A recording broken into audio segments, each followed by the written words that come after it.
Today we are going to discuss feed processing, digestive upsets, and observations during feeding of goats and sheep. So the first thing is we need to know what causes a feed issue. What causes acidosis?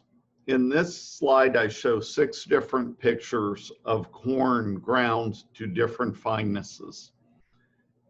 The best feed for sheep in 30 years of research at Ohio State has shown that whole-shelled corn is actually a better feed than any of the other feeds shown here for feeding to feedlot lambs. If you are using anything other than whole-shelled corn or the picture of cracked corn shown in the second slide where I'm holding it in my hands, your feed is processed much too fine, as I will explain here in a minute. So if we look at grains and we rank them by the rate of their ruminal starch digestion, grains that are very small, such as wheat and barley, have the fastest rate of starch digestion, moving on down to dry-hulled corn and dry-hulled sorghum. With any ruminant animal, the thing that we have to understand is that bacteria digest feed by attaching to the particle-sized surface area.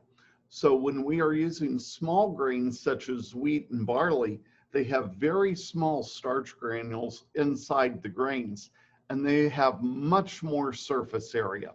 If we look at corn, whole corn takes time for the animal to break down through chewing, and if it is dry, it has to be solubilized in the rumen because the bacteria only survive in a liquid medium and the feed has to be wetted.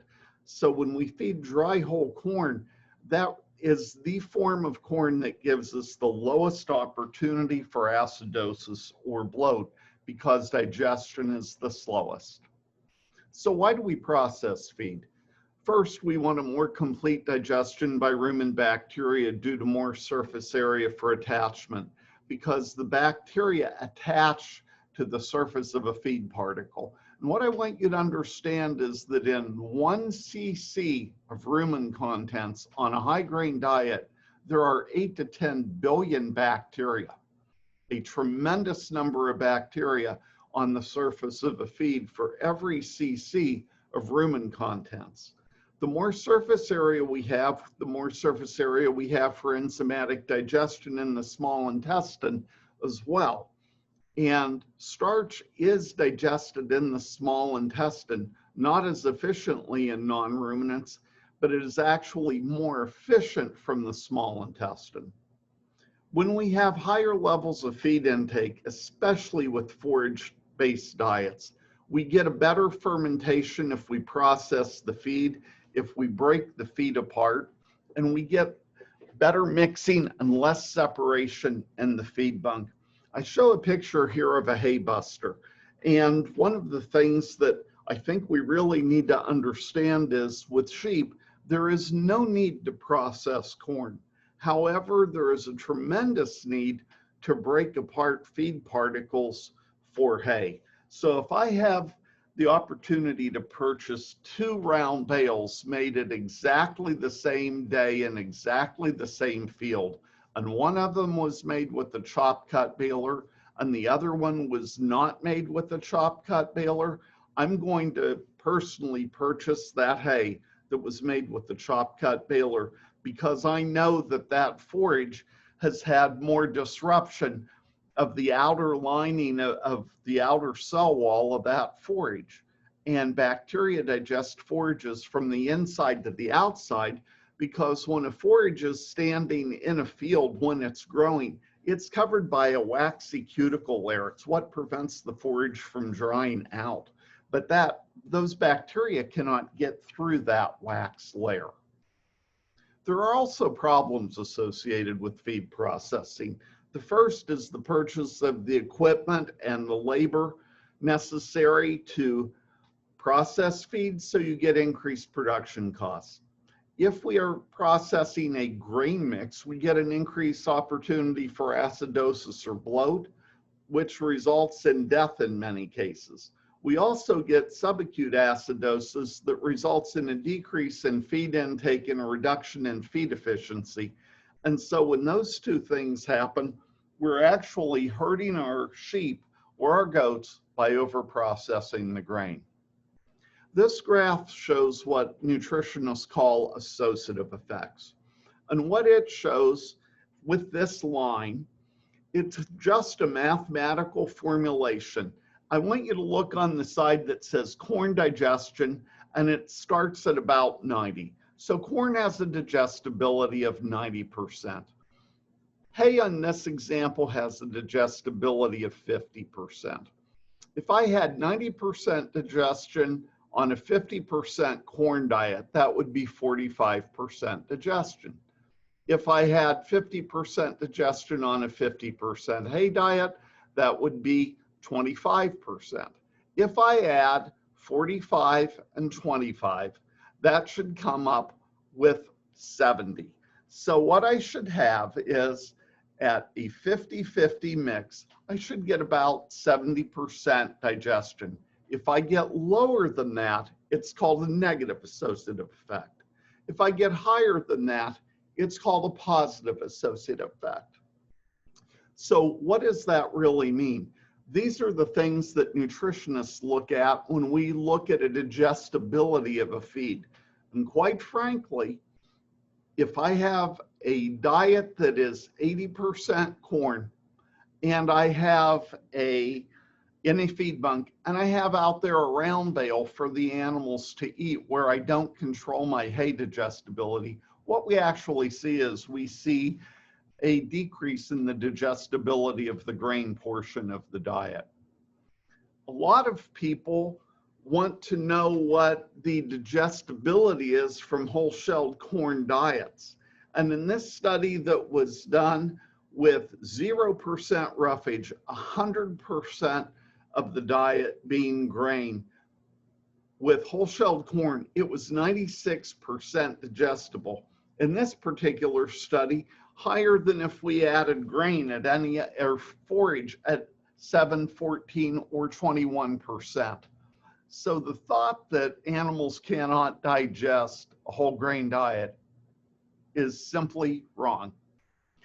In this study, when we looked at how processing was involved in total tract digestibility, in this particular study, whole-shelled corn was 91% digestible versus ground corn, which was only 93.5% digestible.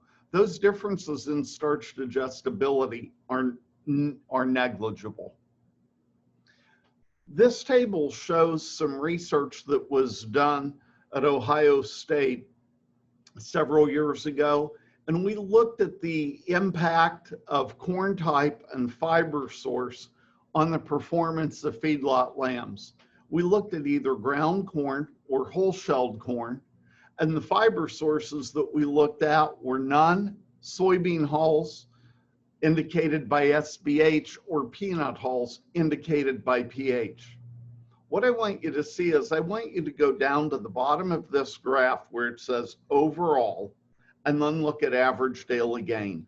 The average daily gain of lambs that were fed whole-shelled corn were 325 grams per day, which was statistically higher than 313 grams per day for lambs fed ground corn. I want you to know that in 30 years of conducting sheep research at Ohio State, I was never involved in a study where any processing was superior to whole-shelled corn for feeding lambs. Part of the reason for that is, as I mentioned earlier, with whole grain, the starch digestion is slower, so we reduce the risk of acidosis and bloat. I also want you to see that either soybean hulls or peanut hulls were superior to no fiber. These diets were 10% soy hulls or peanut hulls. So there is a benefit to having a small percentage of fiber in a diet, even with whole-shelled corn, simply because you get an increase in salivation. But I try to limit that to 10% of the diet from forage. When we are feeding forage, however, We need to know that the reasons that we feed forage are to help prevent digestive disorders by altering rumen pH. As we get more rumination, more regurgitation, more saliva, that saliva has buffers in it which raise the pH of the rumen.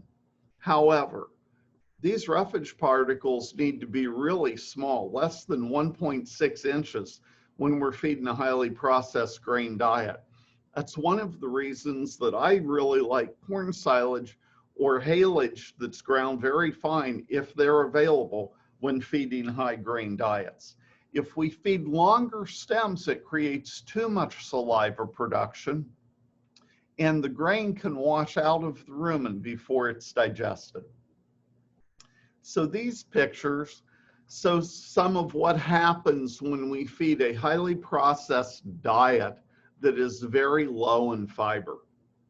And if you look on the right here, this is the inside of the rumen wall, and you see a lot of clumping, and it's not a normal papillae look at all.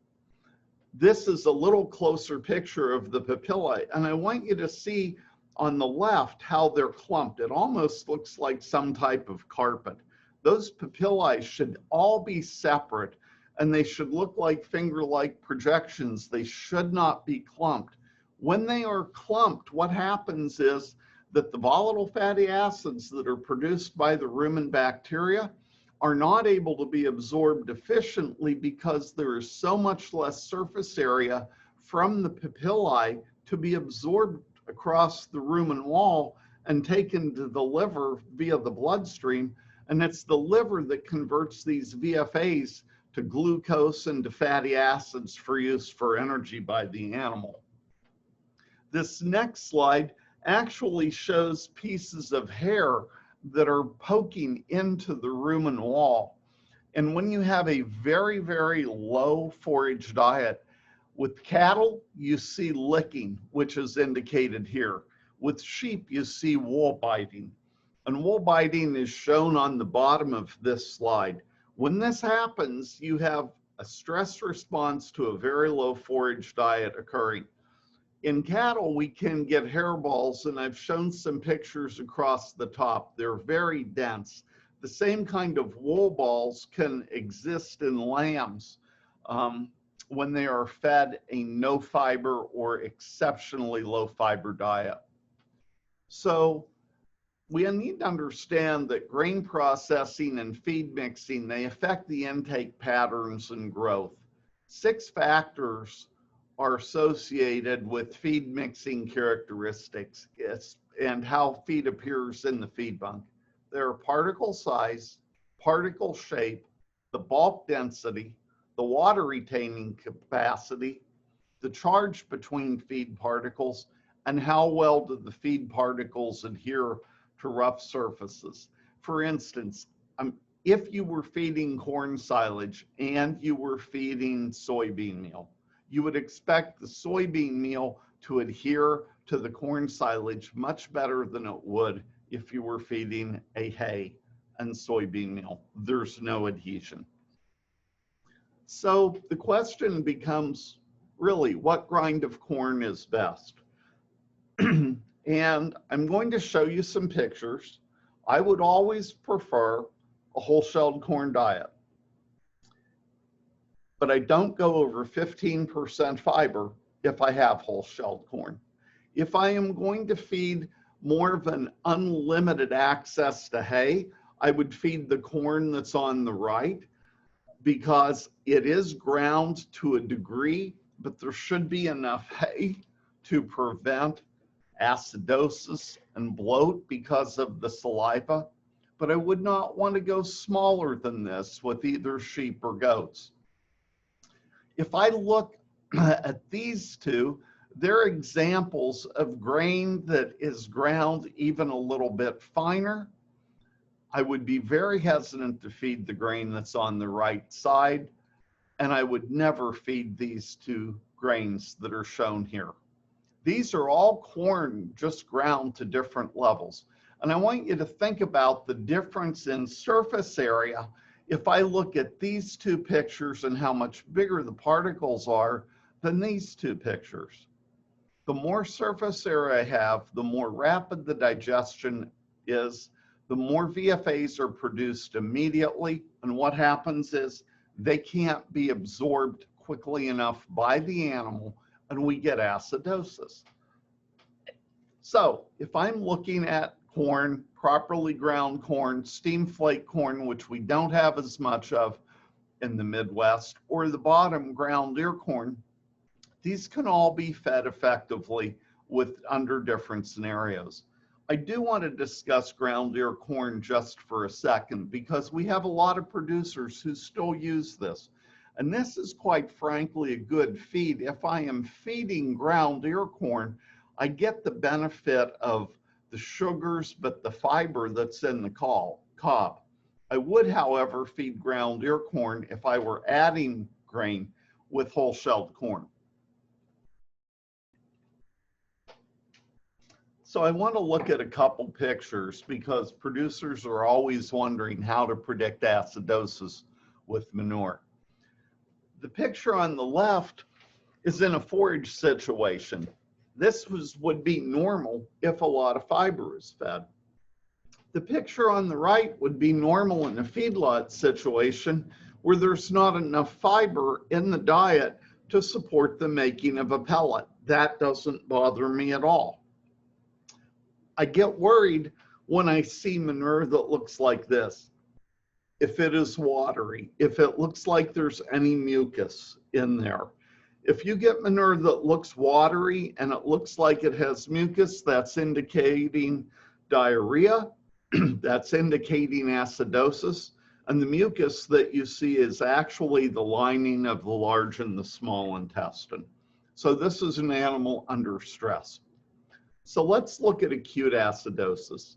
It occurs with highly processed diets that cause an increase in bacterial species such as Streptococcus bovis that produce a lot of lactic acid. Lactic acid is not absorbed effectively, and when we get a lactic acid buildup in the bloodstream and a reduction in acetate and propionate, we actually get a lowering of blood pH and decreased rumination. These two things cause significant problems in animals, and we really want to avoid acute acidosis. The symptoms of acute acidosis are listlessness, anorexia, diarrhea, decreased blood bicarbonate, and an increase in blood lactate. This picture on the bottom shows a goat that was suffering from acute acidosis. So what is acidosis? If we look at this graph and the ruminal pH is shown in the red line and feed intake in blue, if you go all the way to the left side where it says 8 o'clock, what you will see is that the ruminal pH is the highest. As animals eat over the first couple hours, the rumen pH goes down below 5.5 to around 5, but then it comes back up. On a second feeding, goes back down, but it starts the second day at a pH of around 6, which is normal on a high grain diet. If we get subacute acidosis, ruminal pH may start high, but as it bottoms out, it doesn't stop at 5.5. It can go as low as 4.5. So here's what you need to understand. pH is the measurement of hydrogen ions, acid-producing units, but it's actually the negative log of the hydrogen ion concentration. So what that means is if I go from a pH 7, which is neutral, to a pH of 6, that pH of 6 has 10 times more hydrogen ions, 10 times more acid units than a pH of 7.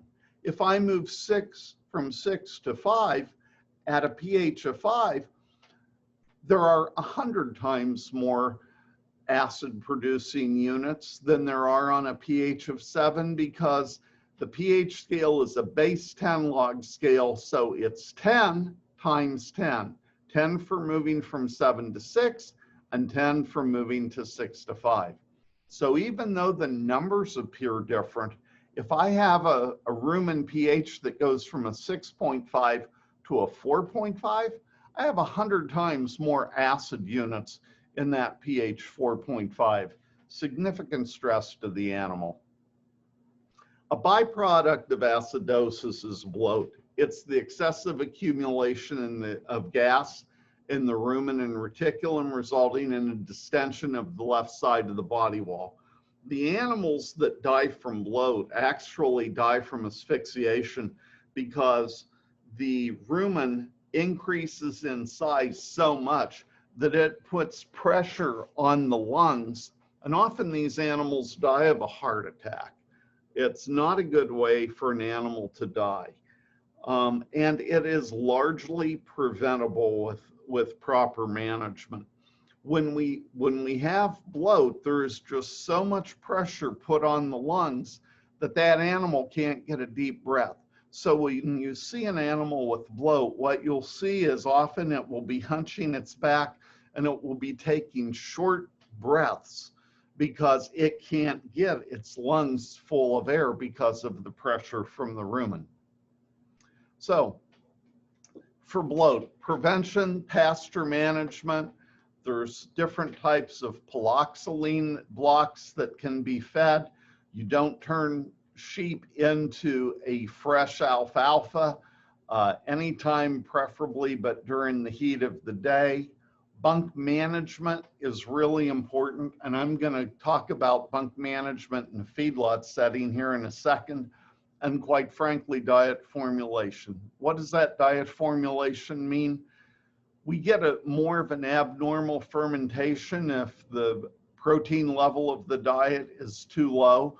For lambs, I normally go with an 18% protein diet, and if we have too highly processed of a grain, so the reason I always feed a whole-shelled corn diet. So there are ways that we can aid in the prevention of acidosis. We can feed animals more than one time a day. We can increase the percent of roughage in the diet. We can feed complementary grain sources, such as if I am feeding ground ear corn, I would also feed whole-shelled corn. We can increase diet adaptation times to take from 10 to 14 days to switch an animal slowly over from one diet to another.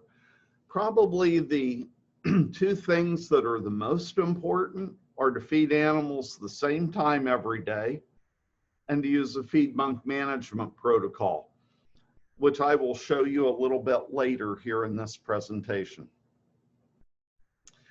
The other thing that we really need to worry about with sheep and goats is enterotoxemia.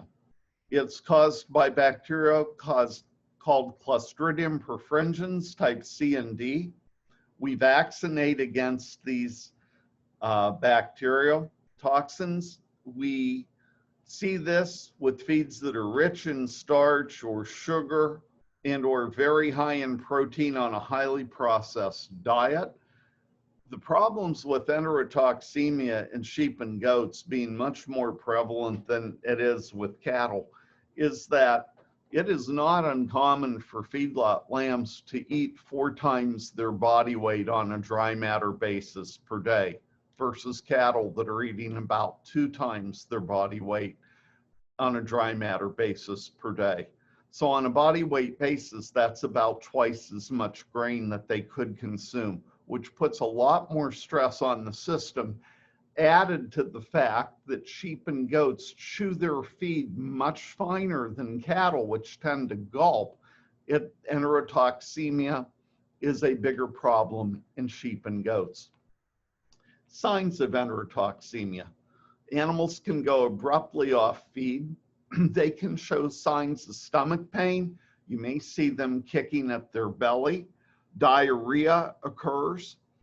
Over time, relatively quickly over time, animals lose the ability to stand. They lay on their sides. They extend their legs.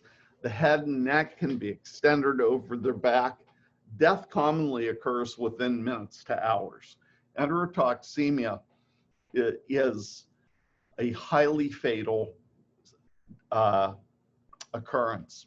So how do we treat and prevent enterotoxemia? Antibiotics are not successful.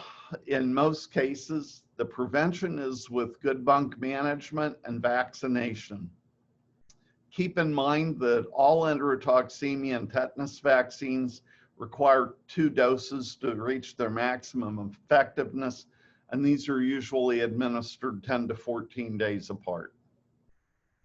So I want to look at feed bunk management. It's the most important operation in the feed lot.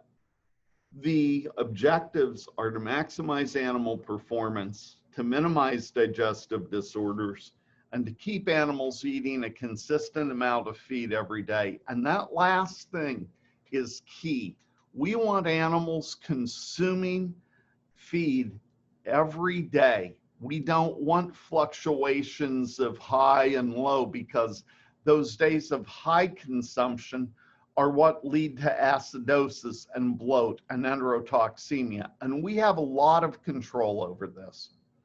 I use a 4-point feed bunk scoring system that goes from 0 to 4, with 0 being no feed remaining in the bunk and 1/2 with scattered feed present. Normally, if I'm feeding at 8 o'clock in the morning, I read the feed bunks an hour before I feed. I want to give that animal 1 day's 23 out of 24 hours to see how much they eat. So this is what a feed bunk would look like. If I get a score of 0, there are slicked areas where the animals have licked the feed completely out of the bunk. There are some hungry animals, most likely the less aggressive animals. If I get to a score of 1/2, this is actually where I want to be. I want to hold my intake for the next day. And I am fine if every day the animals are in the feedlot. This is what my feed bunks look like. Because what this means is there's not an abundance of feed, and there is some feed there for any really hungry animals to come and eat. We want competition. That's what feed bunk management does. It's competition to get these animals to the feed bunk. And if you are from a large family, remember back to the time that you were a kid, and if there were 4 to 6 of you sitting around the table and you didn't eat relatively quickly, you didn't get a second helping of many things. That's what we're really doing with these animals. We're bringing them to the feed bunk so that they eat every meal. These 2 pictures of feed bunks are feed with way too much grain left in the feed bunk. They need reduced in their feed intake. So when we see that we have a slick feed situation, animals always come to competition. When animals are fed so that competition causes them to clean up the feed, weather patterns don't impact feed intake. The way we do this is we keep feed intake constant across days. When there are fewer days that they overeat, there are fewer days that they undereat, and this reduces the yo-yo effect that leads to acidosis and bloat. When feed intake is controlled so that there is just enough feed for every animal to be full, they eat in excess of their maintenance requirements, but they leave nothing left for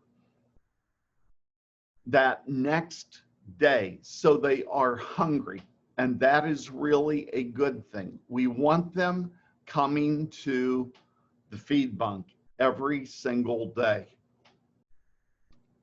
I have some final thoughts. If we don't measure inputs, we can't explain or complain about outputs. So one of the most important things that we can do with any animal that's in a feedlot situation is to weigh the amount of grain that we give them and to keep a record of that. If I have it's very simple. If it's nothing more than a bathroom scale and I set a 5-gallon bucket on it and I put marks of the weights at different heights of that bucket so that I can estimate how much that animal's eating on average, that is a record that we can use. There's always room to improve our management in most feeding situations, and that we need to implement to reduce the risk of metabolic diseases like acidosis and bloat. And finally, in many cases, we need improved facilities that take advantage of technology such as scales to measure our efficiency.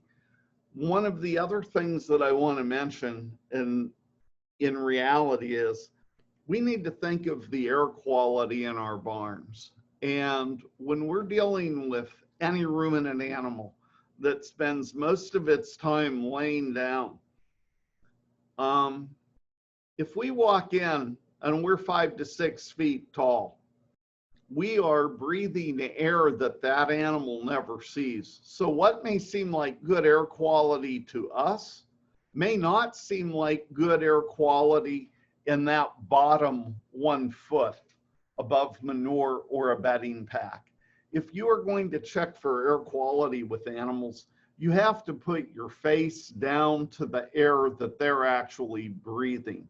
That will tell you really quickly if potentially the reason animals aren't performing is because of a poor environment, not because of a poor diet. Thank you very much.